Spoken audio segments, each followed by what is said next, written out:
Bon, bonjour tout le monde, je vais parler de crypto, une vidéo tard le soir. Pas tant qui a changé. Le marché a été sideways. Beaucoup de nouvelles en ce moment, c'est juste le monde sont incertains, pas très confiants vers les marchés. Euh, Beaucoup de pensent qu'il va y avoir une récession. Souvent, quand le consensus va d'un côté, c'est souvent le contraire qui arrive. Souvent, les gens savent pas qu'il y a une récession.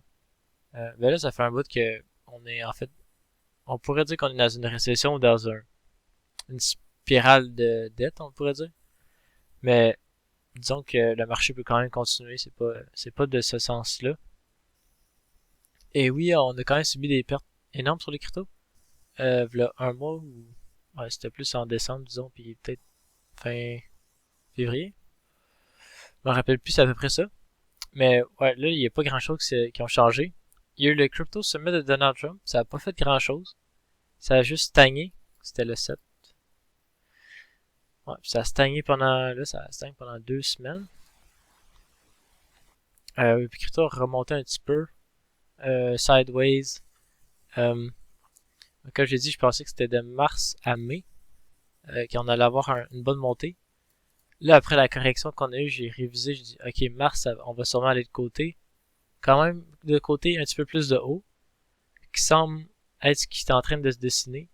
Là, aujourd'hui, on a la rencontre de la Fed qui a eu euh, disons, des prévisions pour le marché un petit peu plus positives, qui donnent un petit peu plus de fresh air au marché, qui peut aider, disons, une vision plus positive. Et ouais, je pense que là, les cryptos, c'est une question de temps. Carrément, que c'est juste. Euh, Tout le monde a peur, il y a beaucoup de consensus. Il y a quand même les maximalistes, les fous, puis tout ça, qu'ils vont tout le temps croire que c'est le bull market. Mais on est quand même dans le cycle des 4 ans, tout ça. Puis que la plupart du monde sont, en ce moment, sont actually assez, pensent qu'il va y avoir une récession, tout ça. Alors c'est, disons que ça donne beaucoup de carburant, de potentiel carburant pour que ça monte. Puis l'économie, ok, là, tout le monde, c'est plus les perceptions de l'économie. Les gens ils ont plus des perceptions relativement négatives avec les tarifs de Donald Trump. Mais le marché peut quand même monter. C'est juste que les nouvelles fait que ça descend. Mais disons que les prix sont pas corrélés. C'est ça qui est drôle aussi avec les cryptos, c'est que les prix vont être décorrélés à me donner. Là. Mais là, ils sont assez bons seulement. Sont décorrélés en termes de perception valorisée qui peut facilement euh, perception perçue, disons, des monnaies. Même s'ils peuvent être qui servent à fuck all. Ce qui est quand même drôle. Mais ouais. Alors, là, je peux me montrer les news un peu. Il n'y a pas grand chose qui a changé. Les cryptos, aucune crypto qui a changé, je pense. L'espace de 2 semaines, la dernière vidéo. Peut-être que j'ai mis plus de watchlist. Je sais pas. J'ai peut-être enlevé certaines de ma watchlist. Mais ouais, ça c'est mes watchlists. Pas trop de choses qui ont changé. J'ai même pas acheté encore les subnets de BitTensor. Je pense à acheter bientôt. Vraiment bientôt, genre cette semaine. Une coupe, vendre, genre, une coupe de mes BitTensor pour peut-être juste un BitTensor ou deux pour remettre dans les subnets. Peut-être deux BitTensor. Ouais. On va peut-être ouais, juste montrer le crash qu'on a eu.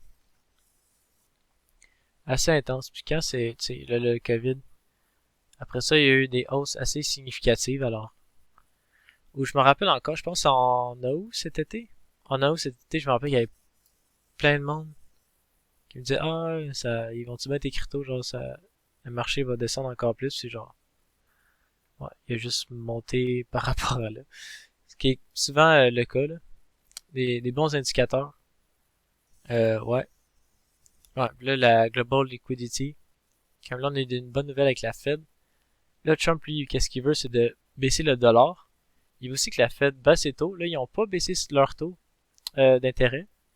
Mais la prochaine rencontre, ce serait plus en mai. Puis ils font ça de façon déguisée. Même juste la rencontre d'aujourd'hui, d'hier, en fait. Ils ont dit que, bon, le quantitative tightening, disons qu'il s'efface de cette certaine manière, qui font déjà des processus de même depuis un bon bout. Mais ouais, c'est encore juste que graduellement, on peut voir que la monnaie, le printer va venir, maintenant qu'on a eu un bas, maintenant que les gens qui ont confirmation que le marché montera pas, parce que le marché veut tout le temps prioriser euh, plus les minorités, plus les gens qui ont plus d'argent, qui ont plus des informations, disons, avant tout le monde. Et ouais, on peut tellement voir genre que là c'est genre l'environnement il est vraiment bullish, je te regarde vraiment. Euh, juste genre tu peux voir le dollar qui peut descendre similaire à 2016, 2017. La baisse de taux d'intérêt, même si à court terme ça peut être positif pour les marchés, à long terme ça va être assez négatif. C'est ça qui va arriver. Le printer qui arrive, un peu comme en 2021, 2020. Genre, il y a beaucoup de facteurs qui s'alignent en ce moment. Le fait que les cycles sont quand même sont préservés. Là, là, on peut voir la charte. C'est vrai qu'on a augmenté encore plus en 2025 par rapport à 2021. Mais on peut voir que quand même, il y a quand même beaucoup de rattrapage à faire en termes de potentiel dans les cryptos. Mais bon, ça c'est quand même la spéculation. Écoutez-moi pas. Je peux dire de la sauce. Acheter de la sauce. Ouais, le dollar. Euh, ouais, parce que tu veux descendre le dollar, puis en descendant le dollar, ça fait que tous les actifs à risque, ils vont augmenter en prix. Actifs à risque étant les stocks. Ce qui est les stocks, ça priorise les gens les plus riches. So, qu'est-ce qui bénéficie? Les gens qui peuvent pas investir, ils se font dévaluer leur monnaie. Puis le 5% les plus riches ou les gens qui sont dans le stock market, c'est souvent les gens qui sont plus riches, ben ils se font tous leurs actifs à risque montent en valeur, ce qui fait qu'ils s'enrichissent. C'est un peu ça le cycle. Puis lui, évidemment, qu'il veut s'enrichir d'une certaine manière. Puis ouais, juste le dollar US, ça parce que aussi le fait que le stock market monte, ça donne la confiance à l'économie. Mais on sait très bien que c'est décorrélé. Mais ouais, c'est juste un peu de la merde. Mais ouais, alors ouais, il y a des Digital Asset Summit tomorrow. Ouais, il y a une whale aussi qui faisait des shorts, des longs, récemment. Puis là, elle est en long.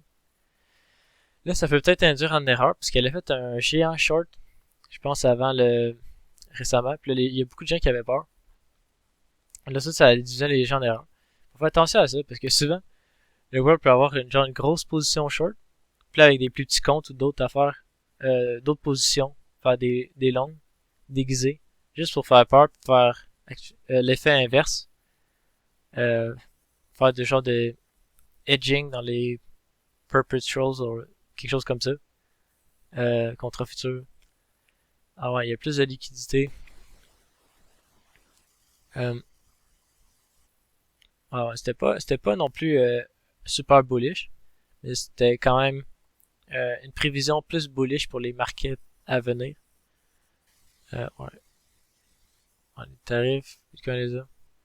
Juste, ça regarde bien pour ouais, Q2. Q2 c'est plus, c'est quoi, c'est avril, mai, juin. Même si en mai il y a la phrase un peu genre go away in May, que mai c'est souvent pas un bon mois. Puis souvent les cycles de crypto, c'est souvent des cycles de 60 jours près. C'est souvent, c'est pas une note exacte, mais c'est souvent entre 40 et 90 jours. Euh, alors, on peut quand même voir un début de mai qui peut être mauvais. Peut-être un 40 jours. Genre, je sais pas, à partir d'aujourd'hui, on peut monter comme avoir un bon bas crypto, puis de monter jusqu'en fin avril. Puis là, on peut avoir une correction de 2-3 semaines en mai. 2 semaines peut-être, là, 2 semaines et demie, mettons. Puis après ça, quand même avoir un autre cycle à peu près de 50 jours, je sais pas, ou 40 jours en juin, en mai-juin. Alors ça va être quand même intéressant à suivre. Bon, en regardant tout ça, le problème c'est qu'il y avait trop de monde qui avait un consensus que Q1 c'était bullish. Fait que c'est un peu ça euh, qui a juste ramassé tout le monde en fait. Parce que là on était certain d'avoir un bull market à cause qu'on en a eu avant. Alors là le consensus était vraiment ça. Mais là, on a eu juste trop de nouvelles positives. Alors, ça a fait que c'est plus que ça a attrapé plein de monde. Puis après ça, bang, leur faire bien mal. Pour, disons, avoir plus de peur. Puis là, grâce à ça, on a plus de fuel pour monter. Que, disons que ceux qui ont vendu en peur, ils vont revenir plus tard au sommet du marché. Avec quelque chose comme ça. Et que ça fait qu'ils ont des meilleurs prix, les institutions. Puis disons que depuis 2022, 2024, 2025, là, avec les ETF, les nouveaux ETF, toutes les bonnes nouvelles justement, fait que les institutions ont pu genre carrément manipuler le marché d'une certaine manière, encore plus qu'avant, avec les futures, les contre-futures, les affaires de même. Ce qui est arrivé selon moi dans le Q1. Puis il faut faire attention à un consensus. Là, beaucoup de monde se sont fait avoir d'après moi. Parce que le monde se disait que Twitter c'était ce que la plupart des gens sont sur Twitter en crypto.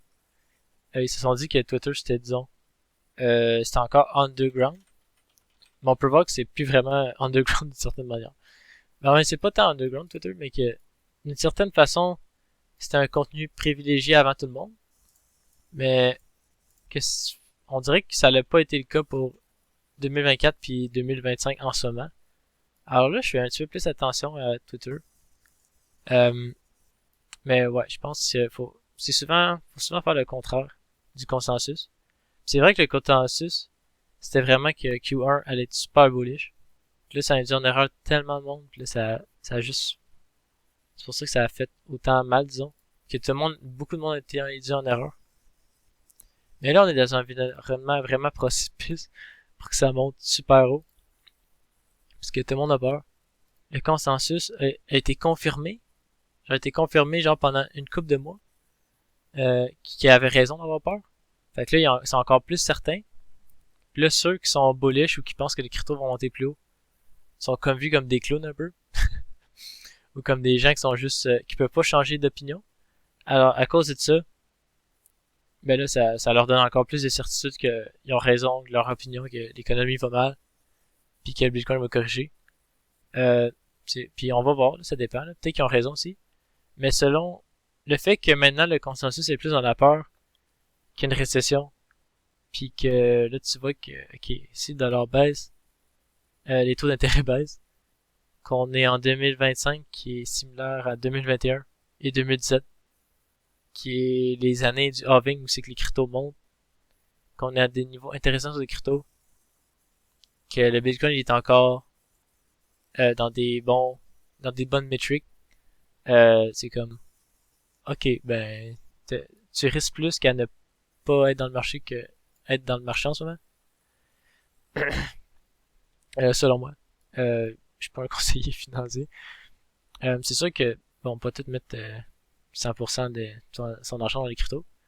Puis que bon, c'est plus risqué, fait que je conseille plus les gens qui sont jeunes ou qui peuvent se reconstruire plus rapidement, disons, ou qui sont capables de manager leur monnaie un peu bien, mais bien, qui peuvent bien rentrer dans le marché et faire des profits.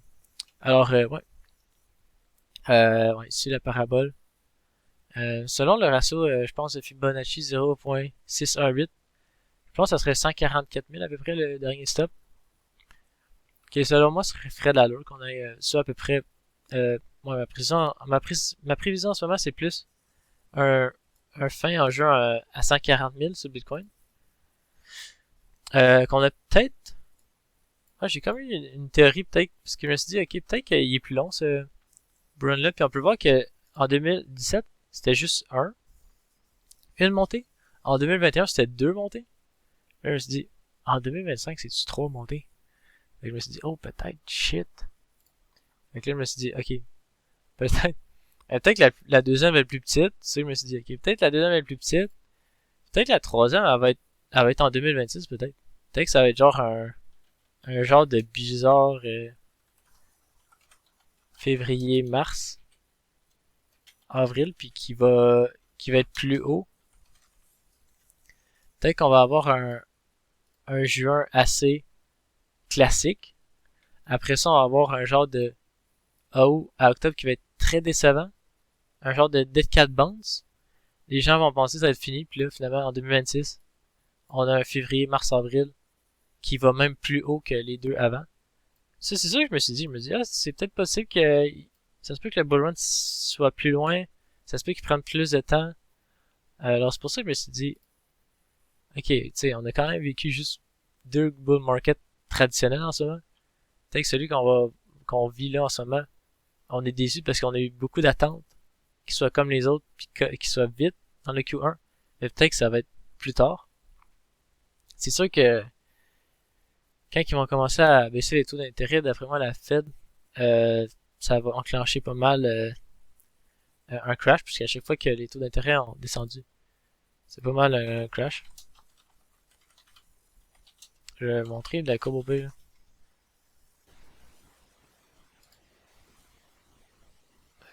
Putain, je sais pas si on voit bien, là.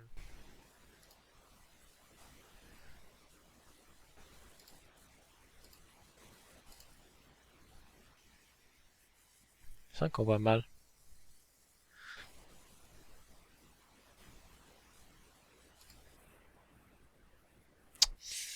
Euh, fucking shit. Mais c'est moi qui, à chaque fois que ça, je pense, ben, à chaque fois qu'on a baissé les taux d'intérêt, ça a été 2000, 2008 et 2020. Puis 2000, ça a été la bubble des années 2000. 2008, la crise du logement, là, les crises, les triple A. Puis en 2020, ça a été le COVID. Alors là, si enclenche la baisse, on est en haut d'une courbe là. Puis là, en descendant les taux d'intérêt, là, ça va enclencher un crash d'après moi. Alors d'après moi, 2026-2027 va pas regarder super bien d'après moi. On pourrait avoir, d'après moi, des conditions assez bonnes pour une bonne prochaine année, d'après moi. Un bon prochain 8 à 10 mois. Et après ça, ça risque d'être plus corsé. Alors ouais. Ouais. Ça, c'est plus ça qu'on est rendu mentally unstable. Peut-être à Into Bitcoin. Si tu look into Bitcoin. Ouais. Là, juste montrer la mauvaise visite.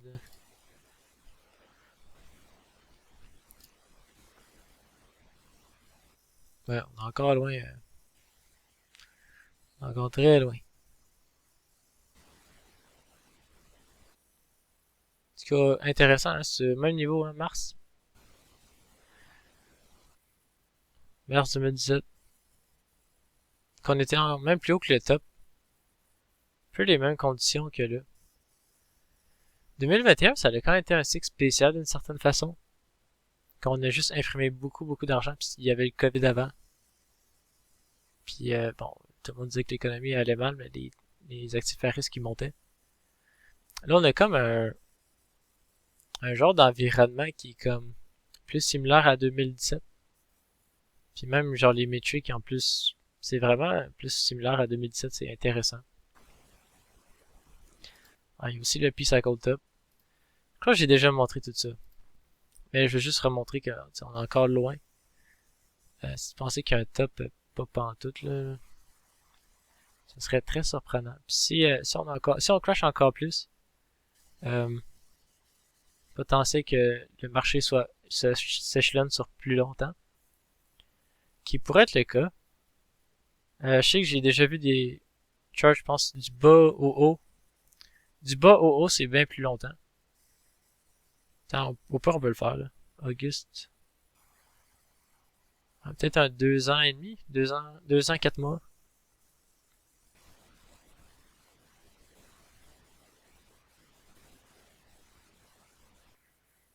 3 ans.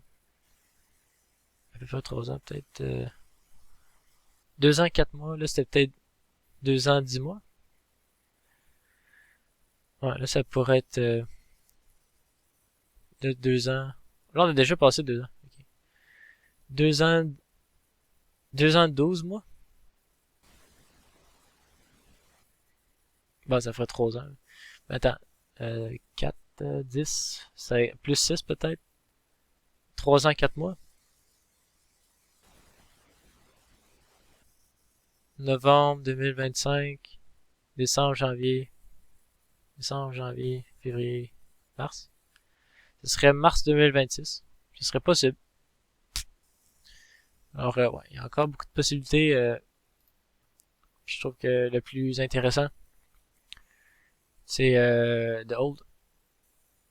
Ah ouais, désolé d'être fatigué cette vidéo-là, mais j'ai juste montrer que... Juste montrer ça. C'est juste une petite view sur les markets, parler un peu. Juste en général, pas trop poussé. Alors voilà. Ciao guys.